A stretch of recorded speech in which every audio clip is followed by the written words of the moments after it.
جب رزق تنگ ہونے لگے صدقہ دے کے رب سے کاروبار کر لو، صدقے سے تمہارے رزق میں اضافہ ہوگا۔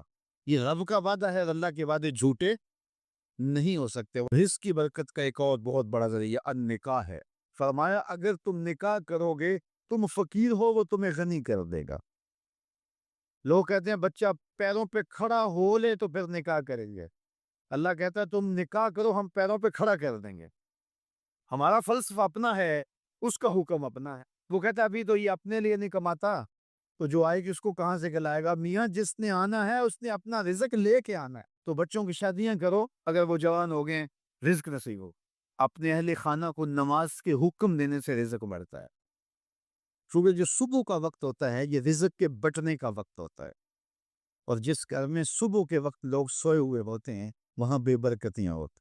تو طلوع فجر سے لے کر کے طلوع آفتاب تک اپنی اولاد کو، بیوی کو، بچوں کو نہ سونے دیں۔ اس وقت رزق پٹنے کے لمحے ہوتے ہیں۔ کثیر دعائیں مانگیں، تلاوت کلام مجید پڑھیں، اور نماز فجر مرد حضرات مسجدوں میں جا کے باجماعت ادا کریں، اور گھروں میں جو ہے وہ بیٹیاں بہنیں مصلے بچھا دیں تو اللہ کی رحمتوں کا نزول ہوگا۔ اب ایک حدیث میں رزق کے اضافے کا ایک اور نسخہ ارشاد کیا گیا۔ میرے حضور نے فرمایا جو شخص یہ چاہتا ہے کہ اس کے رزق میں برکتیں ہو اور اس کی عمر میں اضافہ ہو تو وہ اپنے رشتہ داروں کے ساتھ سلوک اچھا کرے۔ رشتہ داروں کے ساتھ اگر اچھا سلوک کرو گے تو پھر تمہارے رزق میں برکت ہو۔ غریب ہیں تو ان کی مدد کرو، ان کی بیٹیوں کی شادیاں اپنے ذمے لے لو اگر اللہ نے آپ کو وسعت دی ہے، ان کی پریشانیاں بانٹ لو، ان کا قرضہ ہے تو اتارنے کی کوشش کرو، ان کو مشکلات سے نکالنے کی کوشش کرو۔ تم ان کو مشکلات سے نکالو گے، اللہ تمہیں مشکلوں سے نکالے گا۔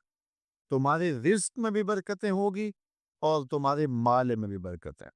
فرمایا بہتر صدقہ وہ ہے جو ناراض غریب رشتہ دار کو دیا جائے۔ اگر وہ پھنس گیا ہے، مجبور ہے، ناراض ہے، تو اس کو اگر دیں گے تمہارا نفس اس میں شامل نہیں ہوگا، تو یہ افضل صدقہ ہے جو ہر صورت میں قبول ہی قبول ہے۔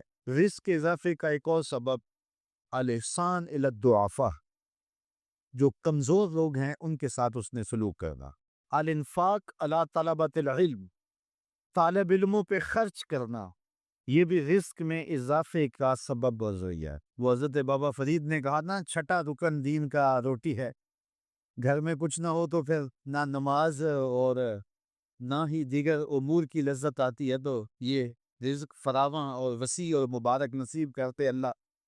تو اس کے لیے ایک اور وظیفہ میں دیتا ہوں، اور وہ یہ کہ مغرب کے بعد 21 مرتبہ سورۃ الکوثر پڑھ لیں، کثرت ہو جائے گی انشاءاللہ۔ اول خدوشی پڑھ لیں، 5-7 منٹ لگتے ہوں گے، تو سورہ کوثر 21 مرتبہ روزانہ مغرب کی نماز کے بعد پڑھیں، اور اگر بہت زیادہ مسائل ہیں تو ہر نماز کے بعد پڑھ لیں، تو انشاءاللہ آپ دیکھیں گے کہ گھر میں برکتیں اترتی محسوس ہوں گی، انوار کا نزول ہوتے محسوس کریں گے۔ تو یہ وہ رزق کے اسباب ہیں، اگر ہم اختیار کر لیں تو ہم اللہ کی خاص رحمتوں کے حقدار ہوں گے۔ اگر فن سے، علم سے آتا ہو رزق، تو میاں صاحب فرماتے ہیں بے وقوفاں دے نوکر ویکھے دانش مند سے آنے۔ بے وقوفاں دے نوکر ویکھے دانش مند سیانے۔ انگوٹھا چھاپ شخص ہوتا ہے اور MBA جو ہے تعلیم کے حامل، اس کے منشی بیٹھے ہوئے ہوتے، تو پھر اگر علم سے کمال آتا ہوتا تو جو ہے وہ فن سے دولت ملتی ہوتی، تو پھر اس انگوٹھا چھاپ کو کیسے ملتی؟ اور یہ جو اتنا تعلیم یافتہ ہے، ماہر معاشیات ہے، یہ تو تنخواہ پہ کام کر رہا ہے، اور وہ جو ہے وہ دولت کا اسے حساب ہی نہیں ہے کہ کتنی ہے۔ تو اس لیے اللہ فرماتا ہے کہ یہ مت سمجھو کہ یہ تمہارے فن کا کمال ہے، یہ تمہاری جو ہے وہ محنت کا نتیجہ ہے۔ اللہ فرماتا ہے اولم یعلموا، کیا انہیں نہیں پتا؟ ان اللہ یبسط الرزق لمن یشاء، جس کو چاہتا ہے اس کے لیے رزق کے دروازے کھول دیتا ہے، وَيَقْدِرْ، اور جس کے لیے چاہتا ہے اس کے لیے رزق کو تنگ کر دیتا ہے۔ کئی لوگ کتنی محنت کرتے ہیں، نتیجہ زیرو، اور کچھ لوگ کچھ بھی نہیں کرتے، وہ مٹی کو ہاتھ لگائیں اور سونا ہو جائے، اور کئی سونے کو ہاتھ لگائیں تو مٹی ہو جائے۔ تو پھر کوئی طاقت کار فرما ہے نا، جو مٹی کو سونا بنا دیتی ہے اور سونے کو مٹی بنا دیتی ہے، اللہ فرماتا ہے اس کو پہچانو، وہ کون ہے؟ وہ تمہارا رب ہے۔ مومن کا توکل اور مومن کا بھروسہ اللہ کی ذات پہ ہونا چاہیے۔ جب ہم اللہ کی ذات پہ اپنا مکمل بھروسہ، جسے توکل کہتے ہیں، قائم کر لیں گے، تو میرے اور آپ کے آقا و مولا نے ارشاد فرمایا کہ اگر تم اللہ پر توکل کا جو حق ہے وہ ادا کر دو تو وہ تمہیں ایسے رزق عطا کرے جیسے پرندوں کو عطا کرتا ہے۔ جب گھر سے نکلتے ہیں تو اس وقت وہ خالی پیٹ ہوتے ہیں، اور جب واپس آتے ہیں تو کبھی بھی کوئی جانور بھوکا واپس نہیں آیا، اور سب سے اچھا کھاتے بھی یہ۔ ہمارے علاقے میں تو زیادہ باغات نہیں ہیں، امرود کے باغات ہمارے علاقے میں پائے جاتے ہیں۔ تو امرود کے باغ میں جو اگر کوئی دیہات کا شخص ہو یا جس کا امرودوں کا باغ ہو یا امرودوں کے باغ میں اس کا آنا جانا رہا ہو، اس سے پوچھئے کہ سب سے اچھا پھل امرود کے پیڑ پہ اچھا دانہ کون سا ہوتا ہے؟ کوئی آپ کو کہے کہ یار امرود توڑ کے لاؤ، میٹھا ہو اور جو ہے وہ پکا ہوا ہو اور ذائقے دار ہو، تو وہ جاؤ توڑ کے لاؤ۔ تو کوئی مجھے اگر کہے تو میں جب امرود توڑ کے لاؤں گا تو کبھی پھیکا نہیں ہوگا، میں امرود توڑ کے لاؤں گا تو کبھی بد ذائقہ نہیں ہوگا۔ آپ مجھے پوچھیں کہ آپ کے پاس کیا فن ہے؟ میرے پاس فن یہ ہے کہ میں نے امرودوں کے باغوں میں جو ہے وہ بچپن گزارا ہے، اور مجھے پتا ہے کہ اچھا اور پکا پھل کون سا ہوتا ہے۔ دیکھیں میں آپ کو نشانی بتا دیتا ہوں۔ اب نئی نسل انہوں نے نہیں دیکھا، آپ باغ میں جائیں اور شاخوں سے لٹکے ہوئے امرود دیکھیں۔ جس امرود کو طوطے نے کھا کے چھوڑا ہو اس کو آپ توڑ لیں، میٹھا بھی ہوگا، ذائقے دار بھی ہوگا، ایکسپورٹ کوالٹی سے بھی بہتر ہوگا۔ سب سے اچھا پورے پودے سے جو سب سے اچھا ہوگا وہ اس کو چونچ مارتا ہے، اور پھر سارا کھاتا بھی نہیں ہے، تھوڑا سا لیا، نخرے والا آگے بڑھ گیا۔ اللہ اکبر! تو جو ایکسپورٹ کوالٹی ہوتی ہے اس سے بھی بہتر وہ کھاتا ہے۔ تو یہ اللہ پر توکل کرنے والے ہیں۔ ہمیں تو پتا ہوتا ہے نا ہم نے دکان پہ جانا ہے، ہمیں پتا ہوتا ہے ہم نے فیکٹری کام پہ جانا ہے، ہم نے پتا ہوتا ہے ہم وہ دہاڑی فلاں جگہ کرنے جانا ہے۔ انہوں نے کہیں ان کا کوئی ایسا ٹھیا نہیں ہوتا کہ وہاں جانا ہے۔ بن توکل پنچھی اڑ دے، بن توکل پنچھی اڑ دے، خرچ نہ پلے زیرا ہو، خرچ نہ پلے، کوئی راس المال بھی نہیں ہوتا کہ یہ لگائیں گے پھر اس پہ اتنے پیسے آئیں گے، اصل ہمارے ہوں گے، اتنا نفع ہوگا، ایسا نہیں ہے۔ گھر سے نکلتے ہیں تو خالی پیٹ ہوتے ہیں، اور جب واپس آتے ہیں تو پیٹ بھرے ہوئے ہوتے ہیں۔ میرے اور آپ کے آقا و مولا نے کہا، مجھے پورا یقین ہے اس پہ، اور آپ کو بھی پورا یقین ہونا چاہیے، انشاءاللہ ہوگا، کہ میرے حضور نے فرمایا کہ اللہ پر جو توکل ہے وہ حق ادا کرو، پھر وہ تمہیں ایسے رزق دے گا جیسے پرندوں کو دیتا ہے، تمہیں پرندوں کو دیتا ہے، ایکسپورٹ کوالٹی۔ من کان للہ کان اللہ لہو، فرمایا تم اس کے ہو جاؤ وہ تمہارا ہو جائے گا۔ اللہ نے تمہیں پیسے دیے ہیں، نئی گاڑی تم نے خریدی ہے، چھوٹے بچے کا جوتا کیوں باندھ دیا آگے؟ تو جوتا باندھنے سے اگر یہ ایکسیڈنٹ سے، حادثے سے گاڑی بچ سکتی ہوتی ہے تو پھر پاکستان کے جتنے پی آئی اے کے جہاز ہیں سب پر باندھ دینا چاہیے، سب پہ جوتے لٹکے ہوئے ہو۔ عجیب تم نے فلسفہ تراشا، کسی نے جو ہے وہ کالی رنگ کی پٹی باندھ دی نیچے، اس سے اس کو نظر نہیں لگے گی۔ گھوڑے کے پاؤں کے نیچے جو کھری لگی ہوئی ہوتی ہے، کچھ لوگوں نے اپنے گھروں میں وہ باندھی ہوئی ہوتی کہ اس سے ہمارے گھر کے اندر کوئی مصیبت نہیں آئے گی، کوئی تکلیف نہیں آئے گی۔ کسی نے ہنڈیا اپنے گھر کے اوپر الٹی رکھی ہوئی ہوتی ہے، یہ ہنڈیا بچا لے گی، اور میاں ہنڈیا کیا بچائے گی؟ تو اللہ کے قہر سے کچھ نہیں بچا سکتا۔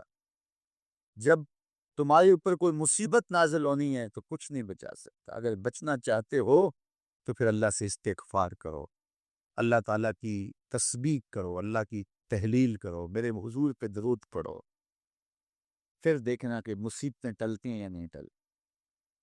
تو یہ خام خواہ کے رکیے، اور یہ عامل لوگ جو ہیں ان کا تو کام ہی یہی ہے، ان کا کام چلتا ہے لوگ ذوف الاعتقادی میں مبتلا رہیں، اور یہ کہہ دیتے ہیں کہ آپ کے خاندان میں ایک منحوس عورت ہے، یہ اس کا کیا ہوا ہے، کوئی نہ کوئی منحوس تو پہلے ہی انہوں نے طے کر رکھی ہوتی ہے، فوراً ذہن وہاں جا کلک ہو جاتا ہے۔ اس کا نون سے نام شروع ہوتا ہے، اس کا کاف سے نام شروع ہوتا ہے، اس کا جیم سے نام شروع ہوتا ہے، تو پورے خاندان میں کسی کا نام کاف، نون یا جیم سے تو شروع ہوتا ہی ہوگا، یا دوستوں میں تو فوراً ذہن جو ہے ادھر منتقل ہو گیا۔ اب یہ بابا جی نے بتا دیا ہے، ہاں ہاں ہاں اس نے یہ بات کی تھی، کچھ باتیں یاد آنے لگی، اس کاف سے شروع ہونے والے نام کے ساتھ نفرت پیدا ہو۔ اس باپے نے نفرت کا کاروبار کیا ہے، اس نے تو 100 روپے 200 روپے لے لیے، لیکن دو انسانوں کے اندر نفرت ڈال دی، اس کا گریبان کل قیامت کے دن پکڑا جائے گا۔ ان ملنگوں کے پاس، ان ذوف الاعتقادی کو پھیلانے والوں کے پاس کبھی نہ جاؤ۔ تمہیں مصیبت پڑی ہے، تمہیں لگ رہا ہے کہ شاید میرے اوپر جادو ہے، تو پڑھو نا سورہ بقرہ، جادو جڑ سے اکھڑ جائے گا۔ 40 دن اپنے گھر میں سورہ بقرہ پڑھو، برکت ہوگی۔ کہتے ہیں مولوی صاحب 40 دن تو نہیں پڑھی جا سکتی، اڑائی پارے ہمیں کوئی تعویذ ہی کہتے ہیں، ہم شارٹ کٹ چاہتے ہیں نا، روزانہ صبح اڑائی پارے سورہ بقرہ پڑھے، یہ تو ہم سے نہیں پڑھی جائے گی، تو آپ کوئی تعویذ ہی بے، کاروبار میں برکت نہیں، میں کہتا ہوں پڑھو نا سورہ واقعہ، 3 رکوع برکت ہوگی، ہم کہتے ہیں ہمیں تعویذ ملنا چاہیے، بس وہ ہم گلے میں رکھ دیں، بٹوے میں رکھ لیں، پرس میں رکھ لیں، اور ہمارا کام ہو جائے، ہمیں کچھ بھی نہ پڑھنا پڑے، ہمیں وضو تک نہ کرنا پڑے، نماز نہ پڑھنی پڑے، اور برکت ہو جائے۔ ایسے برکت تو نہیں آتی، اس لیے چھوڑو ان کی جان، آؤ قرآن مجید پہ آؤ، آؤ سجدوں پہ آؤ، آؤ دعاؤں پہ آؤ۔ سحری کے وقت اس کی رحمتیں آواز دے رہی ہوتی ہیں، حل میں مستر سے کن ہے کوئی رزق پاک نے رولت، اور تم اس وقت سوئے ہوئے ہو، سارے دن ٹھکرے کھاتے ہو۔ آؤ تو اس وقت جھولی پھیلا کے، ہاتھ پھیلا کے کہو مالک تو جھولیاں بھر دے، تو پھر دیکھنا کہ میرا بیٹا سالم مشرکین کی قید میں ہے اور میں فاقوں کی حالت میں ہوں، تو فرمایا آل محمد کے پاس ایک سیر جو ہیں بس، اس کے علاوہ ہمارے پاس بھی کھانے کے لیے دنیاوی اسباب نہیں ہیں۔ کہا صبر کرو اور اللہ سے ڈرو، اور لا حول ولا قوت الا باللہ کثرت کے ساتھ پڑھو۔ یہ ایسا وظیفہ ہے، ایک حدیث پاک میں آتا ہے کہ یہ 99 بیماریوں کا علاج ہے، اس میں سب سے تب درجے کی بیماری ہم اور غم ہے، یہ دکھوں کا مداوع ہے، مشکلات کا علاج ہے، اور یہ وظیفہ میرے حضور نے بتایا۔ حضرت عبدالذر غفاری رضی اللہ تعالیٰ عنہ کو حضور نے 5 چیزیں بتائی تھی، ان میں سے 5ویں چیز یہ تھی کہ ابو ذر کثرت کے ساتھ لا حول ولا قوت الا باللہ پڑھا کرو۔ فرمایا عرش الہی کے نیچے ایک خاص خزانہ ہے، یہ وظیفہ وہاں سے آیا ہے، یہ زندگی میں معمول بنا لو، جب پھنس جاؤ، مشکلات میں آ جاؤ تو لا حول ولا قوت الا باللہ پڑھو، اللہ واسطے کھولے گا۔ تو حضور نے 3 چیزیں فرمائی، اللہ سے ڈرو، صبر کرو، اور کثرت کے ساتھ لا حول ولا قوت الا باللہ پڑھو۔ وہ فرماتے ہیں کہ میں یہ عمل شروع کیا، ابھی گھر میں بیٹھا ہی تھا کہ دروازے پہ دستک ہوئی، تو میں اٹھا کہ دروازہ کھولوں دیکھوں کہ کون ہے، تو دروازہ کھولا، دیکھا میرا بیٹا کھڑا ہے اور اس کے پیچھے 100 اونٹ کھڑے ہیں۔ تو میں نے کہا کہ تم اور یہ اونٹ؟ کہا مجھے موقع لگ گیا، میں ان کی قید سے بھاگ آیا۔ وَيَرْزُقْهُ مِنْ حَيْثُ لَا يَحْتَسِبُ، وہ تمہیں وہاں سے رزق دے گا جہاں سے تمہیں گمان بھی، اس کے ہو کے تو دیکھو۔ اللہ اکبر، اللہ کے ہو جاؤ تو پھر وہ تمہاری ضرورتوں کا کفیل ہو جائے۔ فرمایا حضرت عبداللہ ابن مسعود رضی اللہ تعالیٰ عنہ میں کہ کسی شخص کو فقر و فاقہ آ جائے تو وہ لوگوں کو بتائے کہ میں آج کل بڑے مشکل حالات میں ہوں، ہر وقت لوگوں کو بتاتا رہے، تو اس کی مشکل بڑھے گی، اس کی مشکلیں آسان نہیں ہوں گی اس طرح۔ اور اگر وہ اپنی اس مشکل کو کسی سے شیئر نہ کرے، بلکہ مصلح بچھا کے اپنے رب سے کہے کہ مالک فقر و فاقہ آ گیا ہے اور اس کا علاج تیرے پاس ہے، اس مرض کا مداوع تیرے پاس ہے۔ حضرت عبداللہ ابن مسعود فرماتے ہیں کہ رسول کریم نے فرمایا جلد یا بدیر اللہ اس کو مالا مال فرما دے۔ یہ بھی کبھی کر کے دیکھو، مشکل آ جائے، فاقہ آ جائے، اور قرآن مجید کا دل سورہ یاسین ہے، جس نے 1 مرتبہ سورہ یاسین کی تلاوت کی، اللہ 10 مرتبہ قرآن پڑھنے کا ثواب عطا کرے، اور کتنا بڑا اجر ہے۔ آپ ایک سال میں بھی شاید 10 قرآن مجید نہ ختم کر سکے، اور سورہ یاسین پڑھیں تو 10 مرتبہ قرآن مجید پڑھنے کا ثواب نصیب ہوگا۔ تو اپنی صبح کا آغاز سورہ یاسین سے کیا کریں۔ نماز فجر کے بعد اشراق تک سورہ یاسین پڑھ لیا کریں۔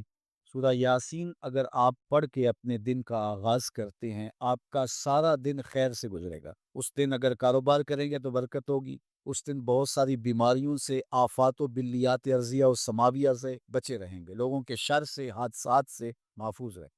میرے حضور نے ارشاد فرمایا، قرآن مجید میں ایک سورت ہے جس کی 30 آیات ہے، اگر کوئی شخص اس کی تلاوت کرتا ہے تو وہ سورت پڑھنے والے کی شفاعت کرتی ہے، اور اتنی بار شفاعت کرتی ہے کہ اس کو بخشوا کے چھوڑتی ہے۔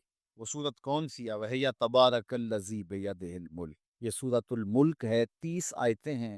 جو شخص اس کی تلاوت کرے، یہ اتنی بار سفارش اللہ کی بارگاہ میں کرتی ہے کہ اپنے پڑھنے والے کو بخشوا کے چھوڑ۔ اپنے دن کا آغاز سورہ یاسین سے کریں اور اپنی شب کا آغاز سورہ ملک سے کریں۔ سونے سے پہلے سورہ ملک کی تلاوت ضرور کر لیں، انشاءاللہ اس سے رات برکت سے گزرے گی۔ جس نے ایک دن میں 100 مرتبہ سبحان اللہ و بحمدہ پڑھا، کتنی مرتبہ؟ 100 مرتبہ کیا پڑھا؟ سبحان اللہ و بحمدہ، فرمایا کہ اس کے گناہ سمندر کی جھاگ کے برابر بھی ہوں تو اللہ معاف فرما دے گا۔ تو یہ اپنے وظائف میں شامل کر لیجئے، سبحان اللہ و بحمدہ۔ اور حدیث بخاری ہے کہ 2 کلمے ایسے ہیں جو اللہ کو محبوب ہیں اور زبان پر مشکل نہیں، زبان پر بڑے آسان ہیں، اور جب میزان پہ رکھے جائیں گے تو پلڑے کو جھکا دیں گے، بڑے بھاری ہیں میزان پہ۔ وہ 2 کلمے یہی ہیں، سبحان اللہ و بحمدہ، سبحان اللہ العظیم۔ تو اگر اس کو 100 مرتبہ روزانہ پڑھے تو سمندر کی جھاگ کے برابر بھی گناہ ہو تو اللہ معاف فرما دیتا ہے۔ اللہ فرماتا ہے، ما یفعل اللہ بعذابکم، وہ تمہیں عذاب دے کے کیا کرے گا؟ ذرا لہجہ دیکھیے، ذرا انداز، ما یفعل اللہ بعذابکم، وہ تمہیں عذاب دے کے کیا کرے گا؟ تم اس کی مخلوق ہو، اپنے دستے قدرت سے اس نے تمہیں بنایا ہے، تو وہ تمہیں عذاب دے کے کیا کرے گا؟ اس کی ضرورت نہیں ہے کہ تمہیں عذاب دے، نہ اس کی چاہت ہے کہ تمہیں عذاب دے۔ کوئی خود چھلانگے لگائے تو اس کی مرضی۔ فرمایا کہ ما یفعل اللہ بعذابکم، وہ تمہیں عذاب دے کے کیا کرے گا؟ ان شکرتم و آمنتم، اگر تم شکر ادا کرو اور ایمان لاؤ تو وہ تو قدردان ہے جو کوئی اس کا شکر کرتا ہے اور جو اس پر ایمان لاتا ہے۔ تو اللہ اس کے لیے عذاب نہیں رکھا، اس کے لیے رحمتیں رکھی ہوئی۔ تمہیں دست قدرت سے بنایا ہے اور وہ تمہیں خوش دیکھنا چاہتا ہے، تمہیں خوشحال دیکھنا چاہتا ہے، تمہیں سرشار دیکھنا چاہتا ہے، تمہیں نہال دیکھنا چاہتا ہے، تمہاری زندگی کو خوشگوار دیکھنا چاہتا ہے۔ تم نے اپنے آپ کو خود اپنے اعمال کی وجہ سے مصیبتوں میں ڈالا ہے، تو کہا شکر کرنے کی عادت ڈال لو، دیکھنا پھر اللہ تعالیٰ جل شانہ کی رحمتیں تمہارے اوپر کس طرح اترتی ہیں، اس کی نوازشیں تمہارے اوپر کیسے برستی۔ توکل اگر ہم سیکھ جائیں تو توکل ایک ایسی دولت ہے کہ جو خوشحال زندگی کی ضمانت بنتی۔ جب ہم اللہ پر توکل نہیں کرتے اور ہم سمجھتے ہیں یہ سب کچھ ہماری محنت کا نتیجہ ہی ہوگا، اور نتیجہ جب نہیں آتا تو پھر ہم بے چین مضطرب ہو جاتے، اور جب ہم اس پہ توکل کر لیں تو پھر ہمارا صرف اتنا ہی کام ہے کہ میاں ہم یہ کام کر رہے ہیں، بس یہ حکم، ہم بیج بو رہے ہیں، بس یہ حکم ہے اور بو رہے ہیں، باقی اس پہ بھروسہ ہے، یہ کام اس کا ہے کہ اس نے اس کو اگانا ہے، اس کے اوپر پھل لگانے ہیں۔ تو جب اس پہ توکل ہو جائے تو بندہ سوکھا رہتا ہے، ورنہ بندہ مشکل میں مبتلا ہو جاتا ہے۔ بسا اوقات ایسا ہوتا ہے کہ بندہ ایک منصوبہ تیار کرتا ہے، اس کا عملی نتیجہ اس کو سامنے نظر آ رہا ہوتا ہے، لیکن نتیجہ بالکل الٹ جاتا ہے۔ سید علی المرتضیٰ فرماتے ہیں، میں نے اپنے ارادوں کی شکست سے ہی اپنے رب کو پہچانا ہے، کہ میں ایک منصوبہ تراشتا ہوں کہ یہ اور یوں ہوگا اور وہ ہونا چاہیے، لیکن نتیجہ وہ نہیں آتا، تو کوئی طاقت ہے اس کا جو نتیجہ بدل دیتی ہے۔ تو بندہ اس طاقت پہ یقین کرتے، اس پہ توکل کر کے جو ہے وہ اس پہ بھروسہ کر لے تو زندگی سوکھی ہو جاتی ہے۔ مغرب میں جو اللہ پر یقین نہیں رکھتے وہ خودکشی کر لیتے ہیں کہ یہ کیوں ہو گیا، ایسا نہیں ہونا چاہیے تھا، لیکن ہم خودکشی اس لیے نہیں کرتے، ہم کہتے ہیں میرا رب جس طرح چاہے اس طرح ہی ہوتا ہے، جو اس نے طے کیا ہوا ہے وہ کر کے رہتا ہے، اس لیے تم اس پہ توکل کر لو اور اس پہ بھروسہ کرو۔ حضور علیہ الصلوۃ والسلام نے فرمایا، لو انکم توکلون علی اللہ حق توکلہ، اللہ پر توکل کرنے کا جو حق ہے اگر تم وہ ادا کرتے تو فرمایا اللہ تمہیں ایسے رزق عطا کرے جیسے پرندوں کو عطا کرے۔ ہمارا تو کاروبار ہے، یہ فیکٹری ہے، یہ دکان ہے، یہ ہماری نوکری ہے، ہم نے یہاں سے کمائی کرنی ہے۔ پرندوں کا کوئی کاروبار نہیں ہوتا، کوئی نوکری نہیں ہوتی، کوئی ٹھیا، کوئی اڈا نہیں ہوتا جہاں جا کے انہوں نے رزق کے لیے کوئی آغاز کرنا ہوتا ہے، بلکہ حضور نے فرمایا تغدو خماسا و تروح بطانا، جب وہ صبح گھر سے نکلتے ہیں تو خالی پیٹ نکلتے ہیں، اور انہیں کوئی اپنی منزل کا تعین نہیں ہوتا، جدھر خیال آیا اڑ گئے ادھر، لیکن کبھی ایسا نہیں ہوا کہ شام کو خالی پیٹ واپس آئے، کہا وہ پیٹ بھر کے آتے ہیں۔ باہو بولے بن توکل پنچھی اڑ دے، خرچ نہ پلے زیرا ہو۔ جب گھر سے اڑتے ہیں تو ان کے پلے نہ کوئی خرچ ہوتا ہے، نہ راس المال ہوتا ہے، نہ کوئی اوزار ہوتے ہیں، نہ کوئی ہتھیار ہوتے ہیں، کچھ بھی نہیں ہوتا، یوں ہی گھر سے نکلتے ہیں، کبھی بھی خالی پیٹ نہیں آئے۔ فرمایا اگر اللہ پہ پرندے توکل کر لیں تو اللہ اسے بھی عطا کرتا ہے، تم توکل کرو گے تو تمہیں عطا نہیں کرے گا۔ اور یہ بات پکی ہے کہ آپ جب راہ خدا میں دیتے ہیں تو آپ کے رزق میں، مال میں کبھی کمی نہیں آتی۔ اللہ کے محبوب نے 3 چیزیں قسم کر کے کہی۔ حضور نے کچھ چیزیں ارشاد فرمائی تو ان میں سے 3 چیزوں کے بارے میں فرمایا کہ یہ تو میں اللہ کی قسم کر کے تمہیں کہتا ہوں، اور ان میں سے ایک شے یہ کہ ما نقص مال عبد من صدقہ، فرمایا میں اللہ کی قسم اٹھا کے کہتا ہوں کہ صدقے سے مال کم نہیں ہوتا۔ تمہارا کیلکولیٹر حساب یہی بتاتا ہے کہ یہ وہ کم ہو گئے ہیں، 100 میں سے 10 دے دیے تو باقی 90 رہ گئے۔ آپ کا اکاؤنٹنٹ بھی آپ کو یہ بتاتا ہے کہ اتنے لاکھ میں سے اتنے ہزار دے دیے، باقی اتنے رہ گئے۔ لیکن میرے حضور نے کہا میں اللہ کی قسم اٹھاتا ہوں کہ صدقے سے مال کم نہیں ہوتا۔ دوسری بات فرمائی کہ جو شخص مانگنا شروع کر دیتا ہے، سوال کا دروازہ کھول دیتا ہے، اس کی کمی پوری نہیں ہوتی، یہ بھی میں اللہ کی قسم اٹھاتا ہوں۔ اور تیسری بات میرے حضور نے قسم فرما کے یہ کہی کہ جو شخص کسی کو معاف کر دیتا ہے، کسی نے کوئی زیادتی کی وہ معاف کر دیتا ہے، تو حضور فرماتے ہیں میں اللہ کی قسم اٹھا کے کہتا ہوں اس کی عزت میں فرق نہیں آئے گا۔ تو یہ 3 چیزیں حضور نے قسم کر کے فرمائی۔ تو اس لیے ہم اپنے ہمسایوں کو دیکھیں، ان کی ضروریات کا خیال رکھیں۔ تو حضور کی سیرت کا یہ عنوان جو حضرت خدیجہ الکبریٰ سے بہتر کون جانتا تھا، اپنا سارا مال انہوں نے حضور کو پیش کر دیا جب نکاح ہوا حضور سے کہ حضور اب یہ میرا نہیں، یہ آپ کا ہے، اور وہ سارا مال حضور نے لوگوں میں بانٹ، ضرورت مندوں کی کفالت کرتے ہیں۔ تو کہا وَتَحْمِلُ الْكَلَّةَ، آپ لاچاروں کا بوجھ اٹھاتے ہیں، وَتَكْسِبُ الْمَعْدُومَ، اور جن کا کوئی نہیں ہے آپ ان کے کفیل بن جاتے ہیں اور آپ کمائی کر کے ان کے گھر کی ضروریات کو پورا کرتے ہیں۔ وَتَقْرِ الضَّيْفَ، اور آپ کی یہ خوبی ہے کہ آپ مہمان نوازی، مہمان نوازی آپ کا شعار ہے، آپ کا طرز زندگی ہے، اور مہمان کو جو کھلایا جاتا ہے اس کا حساب بھی نہیں ہوتا، اور مہمان کے ساتھ جو بیٹھ کے کھایا جاتا ہے اس کا بھی حساب نہیں ہوتا، اور مہمان اپنا رزق خود لے کے آتا ہے اور برکت چھوڑ کے جاتا ہے۔ تو مہمان کو کبھی بھی بوجھ نہیں سمجھنا چاہیے۔ تو کہا کہ اور تیسری اور آخری بات وَالتَّعِينُ عَلَى نَوَائِبِ الْحَقِّ، جو لوگ مشکلات میں پھنسے ہوتے ہیں، مصیبت میں پھنس جاتے ہیں، مسائل میں گر جاتے ہیں، آپ ان کی مدد کر دیے۔ ابھی حضور اعلان نبوت نہیں کیا، ابھی پہلی وحی نازل ہوئی ہے، تو حضور کی ماضی کی سیرت کو حضرت خدیجہ الکبریٰ لوگوں کے سامنے رکھ، آپ اس سے بھی پیچھے چلے جائیے۔ جب شب ابی طالب نے حضور کو حضور کے خاندان سمیت محصور کر دیا گیا، قریش مکہ نے حضور کو روکنے کے لیے بڑی کوششیں کی، لیکن حق کا یہ مسافر کبھی بھی رکنے والا نہیں تھا، بلکہ حضور کے چچا کو بلا کے کہا کہ اپنے بھتیجے سے پوچھو کہ تمہارا مسئلہ کیا ہے۔ دولت مال چاہیے تو ہمسائے لوگ مل کے اتنی دولت ان کو دے دیتے ہیں کہ کوئی کمی نہیں رہے گی، اور اگر کسی خاتون سے نکاح کرنے کی آرزو دل کے کسی گوشے میں ہو تو وہ بھی بتائیے، کسی سردار کی بیٹی سے نکاح کرنا چاہیں تو ہم اس کے لیے بھی حاضر ہیں، لیکن یہ بتوں کی مخالفت چھوڑ دی جائے۔ تو جب بہت ساری باتیں کی سب نے مل کے کی، اور جو ہے وہ دباؤ بھی ڈالا کہ اگر نہیں یہ کرتے تو پھر حالات کی تلخیاں اور جو کچھ ہے وہ آپ کے سر پہ ہوں گی۔ تو حضور کے چچا جناب ابو طالب حضور کے پاس آئے، تو ان کی طبیعت پر کچھ بوجھ تھا، تو انہوں نے کہا کہ بھتیجے میں اکیلا اتنے قبائل کے ساتھ لڑائی کا بوجھ نہیں اٹھا سکتا، میری کمر کمزور ہے۔ تو حضور علیہ الصلوٰۃ والسلام کی خدمت میں انہوں نے کہا کہ وہ تو اس طرح کی باتیں کر رہے ہیں، تو آقا کریم نے جو جواب دیا وہ سنی۔ آپ نے فرمایا یا امّے لو وضع الشمس فی یمینی والقمر علی یساری، اگر وہ سورج میرے دائیں ہاتھ میں رکھ دیں اور چاند کو لا کے میرے بائیں ہاتھ میں رکھ دے اور دنیا بھر کے خزانے میرے قدموں میں ڈھیر کر دے، میں کبھی بھی حق کو باطل اور باطل کو حق نہیں کہہ سکتا۔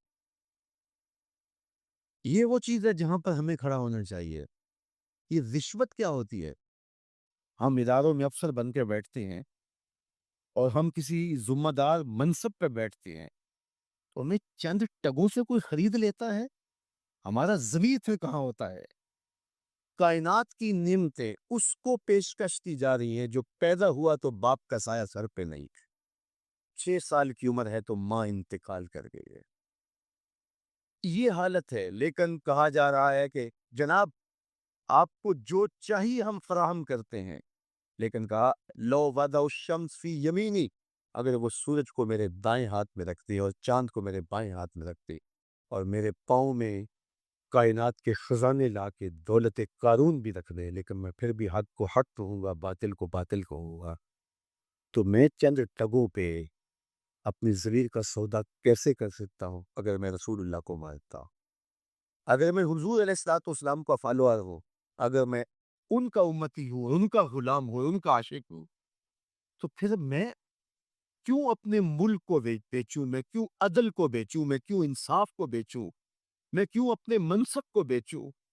میں کیوں لوگوں کے حق غصب کروں، لوگوں پر زیادتیاں کروں؟ میں دیوار رکھتے ہوئے ہمسائے کے 2 انچ دبانے کے لیے اپنی ضمیر کا سودا کر لوں، میز کے اوپر سے رشوت پکڑوں یا نیچے سے پکڑوں، فرق نہیں پڑتا اس سے۔ میں اپنی ضمیر کا سودا کیا ہے اور برسر بازار کیا ہے اور بہت سستا بیچا ہے میں نے اپنے آپ۔ وہ کیا کسی نے کہا تھا کہ ہر دو عالم قیمت خود گفتائی، نرخ بالا کن کہ ارزانی ہنوز، دو جہاں کو تو نے اپنی قیمت بتایا ہے، اپنا نرخ بتایا ہے کہ 2 جہاں میری قیمت لگتی ہے، کہا قیمت بڑا ابھی سستا بک رہا ہے، یہ ساری کائنات تیری تیری قیمت لگا دی جائے لیکن تیری قیمت پھر بھی نہیں ہے، پر تو سستا بک رہا ہے، نرخ بالا کن کے افزانی ہنوز، تیری قیمت جو ہے وہ یہ 2 جہاں نہیں ہے، تیری قیمت صرف تیرے رب کی رضا ہے۔ تو کہا کہ میں کبھی بھی، تو یہ حضور علیہ الصلوۃ والسلام کی زندگی تھی۔ خیر انہوں نے جب کہا کہ میں تو نہیں تمہاری بات کو ماننے والا، تو پھر انہوں نے سماجی بائیکاٹ کر کے سوشل بائیکاٹ کر دیا اور حضور کو شب ابی طالب میں مقید کر دیا۔ تو حضور کے چچا نے اس وقت ایک قصیدہ لکھا حضور کے نام، چونکہ یہ پانی نہیں پہنچنے دیتے تھے، غلہ نہیں پہنچنے دیتے، کوئی باہر سے بھی آتا تاجر تو اس کا غلہ خود خرید لیتے کہ کہیں وہ بنو ہاشم کے پاس نہ چلا جائے، اور وہ خرید کے اپنی زندگی اور موت کے درمیان جو ٹوٹتا ہوا رشتہ ہے جو ہے وہ اس کو کہیں بچا نہ پائیں۔ تو حضور کے چچا نے ایک ماضی کا واقعہ قریش کو یاد دلایا اس قصیدے میں۔ ہوا اس طرح کہ حضور کی عمر تھی کوئی 9 سال یا 8 سال کہ مکے میں قحط پڑ گیا، تو حضور کے چچا کے پاس لوگ آئے کہ قحط پڑ گیا ہے اور آپ اولاد اسماعیل سے ہیں، تو اللہ کی بارگاہ میں دعا کیجیے کوئی بارش کے آثار پیدا ہو اور کوئی سبزہ پیدا ہو۔ آپ نے فرمایا تم بھی سین حرم میں پہنچ جاؤ، میں بھی پہنچ جاتا ہوں، وہ اللہ کی بارگاہ میں دعا کرتے۔ خیر لوگ جمع ہو گئے تو حضور کو ساتھ لیا حضور کے چچا نے اور سین حرم میں پہنچے اور کعبۃ اللہ کی دیوار کے ساتھ حضور کو یوں کھڑا کیا کہ حضور کی پشت کعبہ کی دیوار کے ساتھ لگ رہی تھی اور رخ لوگوں کی طرف تھا۔ تو جب یوں حضور کھڑے ہو گئے تو حضور کے چچا نے ایسے ہاتھ پھیلا کے کہا اے اللہ اس بری رنگت والے کے صدقے بارش نازل کرتے۔ راوی کہتا ہے ابن خاکر نے لکھا، باقی لوگوں نے بھی لکھا ہے کہ ابھی جو ہے وہ لوگ گھروں کو نہیں پہنچے تھے کہ چھم چھم می برسنے لگا اور لوگ بھیگ کے گھروں کو گئے اور اتنا سبزہ ہوا، اتنا سبزہ ہوا کہ لوگ خوشحال ہو گئے۔ تو آج جب حضور علیہ السلام اور حضور کے خاندان کو شب ابی طالب میں مقید کر دیا گیا تو کچھ پہنچنے بھی نہ دیا جاتا، تو حضور کے چچا نے یہ پرانا واقعہ قریش کو یاد دلاتے ہوئے کہا وَأَبْيَضُ يُسْتَسْقَى الْغَمَامُ بِوَجْهِهِ سِمَالُ الْيَتَامَى عِصْمَةٌ لِلْأَرَامِلِ، آج تم پانی نہیں پہنچنے دیتے، غلہ نہیں آنے دیتے، وہ واقعہ بھول گئے ہو جب قحط پڑا تھا اور نہ بارش برستی تھی، نہ سبزہ اگ رہا تھا، جانوروں کی چھاتیاں بھی سوکھ گئی تھی، دودھ بھی نہیں مل رہا تھا، یہی میرا وہ گوری رنگت والا بھتیجا تھا جس سے بگڑے ہوئے ہوں گے۔ اللہ اکبر، کلا اذا بلغت التراقی. یہ تو قیامت کا منظر ہے نا، قیامت سے قبل بھی ایک منظر ہے، اللہ اس منظر کو بھی بیان کرے. کلا اذا بلغت التراقی، ہاں ہاں، جب جان گلے کو پہنچ جائے گی. اے انسان، تیرے اوپر وہ گھڑی بھی آنے والی ہے، وہ وقت بھی آنے والا، جب سانس اس ہنسلی میں اٹک جائے گا، جب سینے سے بھی سانس اوپر چلی گئی. اب ڈاکٹر بھی لا علاج قرار دے رہے ہیں کہ اب علاج نہیں رہا ہے، جان بس اب نکلنا چاہ رہی. اور کہا جائے گا کوئی جھاڑ پھونک والا بلاؤ. اب ڈاکٹروں نے تو جواب دے دیا، اب سانس اٹک گئی گلے میں، چند لمحوں کی مہمان ہے. اب ڈاکٹروں نے کہا اب ہماری جانب سے لا علاج ہو گیا، اب لے جاؤ اس کو گھر، یا وینٹیلیٹر پہ ڈال دیتے ہیں اس کو، بس اب ہماری جانب سے کوئی اس کا علاج نہیں ہے. اب گھر والے روتے ہیں، کہتے ہیں کوئی جھاڑ پھونک والا لاؤ، کوئی دم والا لاؤ، شاید وہ کوئی دم کرے تو اس کی جان میں جان آ جائے. ڈاکٹروں نے تو لا علاج قرار دی. وَظَنَّ عَنَّهُ الْفِرَاقِ، اللہ فرماتا ہے یہ تو جھاڑ پھونک والے کو ڈھونڈ رہے ہیں، لیکن جس کی سانس یہاں اٹکی ہے وہ سمجھ گیا ہے اب موت آ گئی ہے، اس کو یقین ہو گیا ہے کہ اب موت کے لمحے آ گئے ہیں، اب میں بچ نہیں پاؤں گا. اب آنکھیں تاڑے لگی ہوئی ہیں. وَالْتَفَّتِ السَّاقُ بِالسَّاقِ، پنڈلی پہ پنڈلی چڑھ رہی ہے. جب موت آ جاتی ہے تو پھر پنڈلی سے پنڈلی لپٹ جاتی ہے، اس کو پھر جدا کرتے ہیں، اور جدا کر کے دونوں انگوٹھے باندھ دیتے ہیں تاکہ پنڈلی کے اوپر پنڈلی نہ چڑھے. اللہ وہ منظر بیان کرتا ہے، صاحب یہ وقت آنے والا ہے جب دونوں انگوٹھے باندھ دیے جائیں گے، جب ناک میں روئی ٹھونس دی جائے گی، جب چٹے لباس میں کفن دیا جائے گا، جب غسال کے سامنے بے بس پڑے ہوں گے، وہ چاہے یہ بازو اٹھائے چاہے یہ بازو اٹھائے، گرم پانی ڈالے یا سرد پانی ڈالے، جب بس پڑے ہوئے ہوں گے جو ہے وہ غسل دینے والوں کے، اور ناک میں روئی ہوگی اور دونوں انگوٹھے آپس میں بندھے ہوں گے. یہ محل، یہ ماڑی، یہ کوٹھیاں، یہ بنگلے جس کو سویر شام لگ کے حلال حرام کی تمیز کیے بغیر بنایا تھا، غوث اعظم رضی اللہ تعالیٰ عنہ بولے مکان بنا رہا ہے، بسیں گے اور حساب تو جا کے دے گا، اور یہ تو ایک رات بھی تجھے اس گھر کے اندر نہیں رکھیں گے کہ چلو ایک رات مہمان رکھ لیں. کہتے ہیں نہیں نہیں، مہمانوں نے بھی جانا ہے تو جلدی کرو، اس کو سپرد کراؤ، وہ تو تیرا لباس بھی کھاڑ کے اتارے گی، خود غسل دینے کے لیے تیار بھی نہیں. کچھ سے خوف آنے لگا ہے، جاندی واری ڈرونا بنے ہوتے، ہاتھ نہ لاندے ڈر دے، جنہ لئی تو پاپ کمائے آج کتنے نہیں تیرے کر دے. آج تو وہ تیرے ساتھ تجھے غسل دینے کے لیے آمادہ نہیں ہے. وَالْتَفَّتِ السَّاقُ بِالسَّاقِ، جب پنڈلی پہ پنڈلی چڑھنے لگ جائے گی. اِلَىٰ رَبِّكَ يَوْمَئِذٍ الْمَسَاقُ، اس دن تیرے رب کی طرف ہی لوٹ کے جانا ہے. فَلَا صَدَّقَ وَلَا صَلَّىٰ، اس نے نہ تو سچ مانا اور نہ نماز پڑھی. وَلَٰكِنْ كَذَّبَ وَتَوَلَّىٰ، ہاں جھٹلایا اور منہ پھیر کے چل پڑا. ثُمَّ ذَهَبَ إِلَىٰ أَهْلِهِ يَتَمَطَّىٰ، پھر اپنے گھر کو اکڑتا ہوا چلا. اولا لَكَ فَأَوْلَىٰ ثُمَّ أَوْلَىٰ لَكَ فَأَوْلَىٰ، تیری خرابی آ پہنچی، ہاں تیری خرابی آ پہنچی. اَيَحْسَبُ الْإِنسَانُ أَن يُتْرَكَ سُدًى، انسان دنیا میں یہ گمان کرتا ہے اس کو سدہ چھوڑ دیا جائے گا. سدہ عربی میں ایسے اونٹ کو کہتے ہیں جس کی مہار کسی کے ہاتھ میں نہ ہو، شترے بے مہار، جہاں مرضی جس گھاٹ سے چاہے پانی پیے، جہاں سے مرضی چارہ لے، تو شترے بے مہار کو کہتے ہیں سدہ. تو یہ انسان بھی گمان کرتا ہے کہ میں بھی سدہ ہوں، مجھے کوئی کیوں پوچھے، میرے جذبات پہ کوئی کیوں قدغن لگائے، مجھے کیوں روکے کوئی. بالخصوص جوانی کے ایام کے اندر جوان کو بڑا ہوتا ہے کہ کوئی مجھے کیوں، وہ تو ماں باپ کے کہنے میں بھی نہیں آنا چاہتا، وہ کہتا ہے کیوں مجھے روکتے ہیں، میری جوانی ہے، میرے جذبات ہے، مجھے آزادی سے جینے دو، کیوں میرے راستے میں رکاوٹ بنتے ہو، میں سدہ ہوں. اللہ فرماتا ہے نہیں، ایک اونٹ تو سدہ ہو سکتا ہے، جس کو میں نے اشرف المخلوقات بنایا ہے اس کو تو سدہ نہیں چھوڑوں گا، اس کو تو پابند بناؤں گا حکام کا. اب وہ کہتا ہے کہ نہیں نہیں، یہ کیسے دوبارہ اٹھائے جائیں گے. اب دوبارہ وہی بات پھر آگے، الم یکن نطفۃ من منی یمنی، اللہ فرماتا ہے ایک بوند تھی نا، پانی کا ایک قطرہ تھا جو رحم مادر میں رکھا گیا، ثم کان علقہ، پھر وہ پانی کا قطرہ لوتھڑا بنا، فخلق فسوی، پھر اللہ نے اسے پیدا فرمایا اور پھر ٹھیک ہموار کیا، فجعل منہ الزوجین الذکر والانثی، پھر اس سے وہ جوڑ بنائے، کوئی مرد بنایا کوئی عورت بنائی۔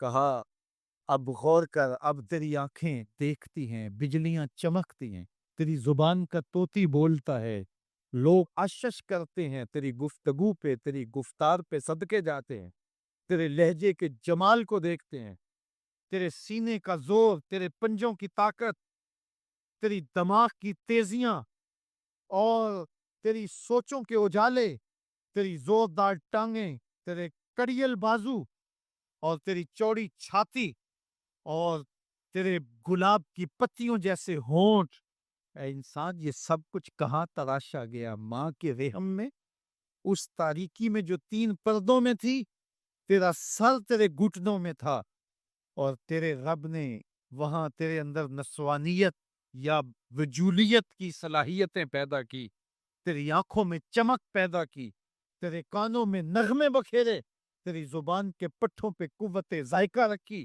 تجھے بولنے کی صلاحیت دی، تیرے پنجوں میں زور رکھا۔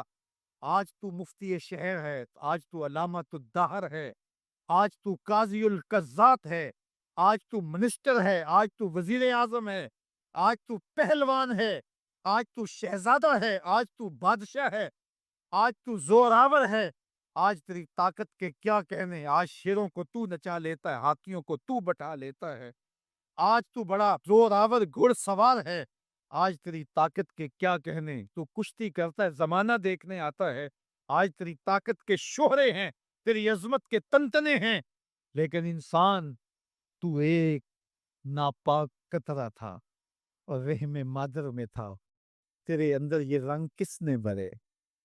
تیرے کانوں میں نغمے کس نے رکھے؟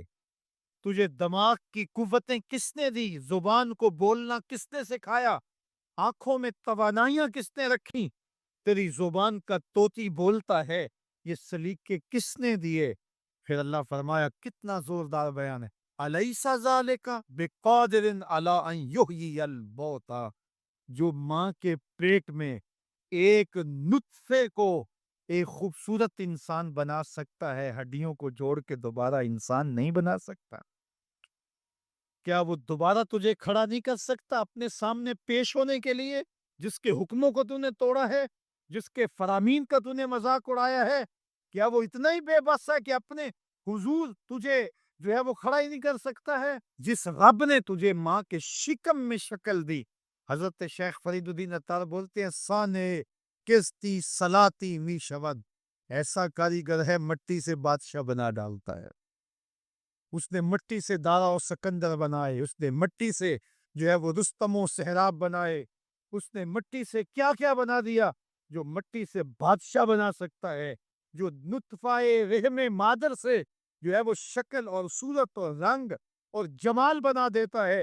تیری صورت نکھرتی ہے، تیرے ہونٹ گلابی ہیں اور تیری نرگسی آنکھیں ہیں، تیرے ریشمی بال ہیں اور تیری خوبصورت رنگت ہے، تو چال چلتا ہے تو لگتا ہے قیامت چل رہی ہے، تیرا قد رانا جو ہے وہ سنوبر کو شرماتا ہے، تیری گفتار کے تنتنے ہیں، جس نے اتنی خوبصورت شکل ماں کے رحم میں بنائی، کیا وہ ہڈیوں کو جوڑ کے دوبارہ انسان نہیں بنا سکتا؟ وہ دوبارہ انسان بنائے گا اور پھر تجھے اپنے حضور کھڑا کرے گا۔ اور ایک حدیث میں آتا ہے، اللہ بندے کو اپنے حضور کھڑا کرنے کے بعد اپنے سامنے سے ہٹنے نہیں دے گا جب تک 5 سوال نہیں پوچھ لے گا۔ ان عمر ہی فیما افنا ہو، اس کی عمر کے بارے میں پوچھے گا، کہاں ضائع کی؟ میں نے تجھے زندگی دی، 60 سال، 70 سال، 40 سال، 50 سال، اس زندگی کو کہاں گزار کے آیا ہے؟ ان شباب ہی فیما ابلا ہو، اس کی جوانی کے بارے میں پوچھا جائے گا، جوانی کہاں گزار کے آیا ہے؟ مجنوں تو نہیں بنا رہا، خواہشات کا اسیر تو نہیں ہو گیا، دیوانوں کی طرح زندگی تو نہیں گزار کے آ گیا؟ تیری جوانی کسی چوک میں تو نہیں گزری، تیری جوانی آوارگی میں تو نہیں گزری، ساری ساری رات سوشل میڈیا کے اوپر گندگی اور غلاستیں تو نہیں دیکھتا رہا. تیری زندگی گزری کہاں ہے؟ تیری جوانی گزری کہاں ہے؟ اگر کوئی جواب نہ ہوا تو پھر کیا جواب دے گا؟ اور وہ کتنا خوش نصیب ہوگا جو کہے گا مالک میری جوانی سجدوں میں گزری، میری جوانی قیام میں گزری، میری جوانی رکوع میں گزری. میرے حضور فرماتے ہیں سبعۃ یظلہم اللہ فی ظلہ یوم لا ظل الا ظلہ. 7 اشخاص ایسے ہیں قیامت کے دن جب کوئی سایہ نہیں ہوگا، اللہ ان ساتوں کو اپنے عرش کا سایہ دے گا. ان میں سے دوسرا شخص میرے حضور نے بیان فرمایا وَشَابٌ نَشَأَ فِی عبادت اللہ، وہ جوان جس کی جوانی اللہ کی عبادت میں گزرے. جوانوں اپنی زندگی کو مالک کی دہلیز پہ لے آؤ. جوانی وہی ہے جو مالک کی چوکھٹ پہ گزرے. اپنے دل کا تعلق جوڑو. عشق کرنا ہے تو پھر آمنہ کے لال سے کرو. محبت کا رشتہ ان سے جوڑو. تعلق کا ربط ان سے قائم کرو. جوانی کو دین کی راہ پہ ڈالو. اللہ اکبر. سنو میرے حضور کا فرمان انا حبیب اللہ، میں اللہ کا حبیب ہوں. پھر فرمایا الشاب التائب حبیب اللہ، جو جوان جوانی میں توبہ کرے وہ بھی اللہ کا حبیب ہے. آؤ اللہ کے حبیب بن جاؤ، اللہ کے حبیب بن جاؤ، اللہ کے حبیب بن جاؤ، اللہ کے محبوب بن جاؤ. لیلۃ القدر کی گھڑیاں ہیں، رات کا پچھلا پہر ہے. اللہ کے حضور یہ عہد کر کے اٹھو مالک جو زندگی گزر گئی گزر گئی، آئندہ جوانی کا ایک ایک لمحہ تیرے لیے گزرے گا. جیوں گا تو تیرے لیے، مروں گا تو تیرے لیے. میری ایک ایک سانس تیرے نام وقف ہوئی، میری زندگی کی ایک ایک ساتھ تیرے نام وقف ہوئی. میں اپنا سب کچھ تیرے لیے پیش کرتا ہوں.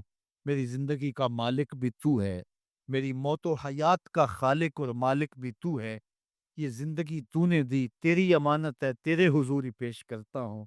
اور لیلۃ القدر کی گھڑیوں میں اس عزم کے ساتھ گھروں کو لوٹو کہ اللہ میری زندگی کا ایک ایک لمحہ تیرے نام ہوا، آنے والے موسم تیرے نام ہوئے، میری جوانی تیرے نام ہوئی، میرے آنسو تیرے نام ہوئے، میری پیشانی تیرے نام ہوئی، میرے دل کی دھڑکن تیرے نام ہوئی، میری صلاحیتیں تیرے نام ہوئی. میری زبان بولے گی تو تیری تسبیح بولے گی، تیرے ذکر کے ترانے پڑے گی. میرے کان سنیں گے تو قرآن کے نغمے سنیں گے. میری آنکھیں دیکھیں گی تو مالک تیری قدرت کی نشانیاں دیکھیں گی، تیرے رسول کا روضہ دیکھیں گی، تیرا کعبہ دیکھیں گی. مالک میری زبان سچائی کے نور سے مالا مال ہوگی اور میں ساری زندگی تیرے نام کرتا ہوں. اور جب آپ اپنی ساری زندگی اللہ کے نام کر دیں گے تو پھر وہ پوری کائنات تمہارے نام کر دے گا.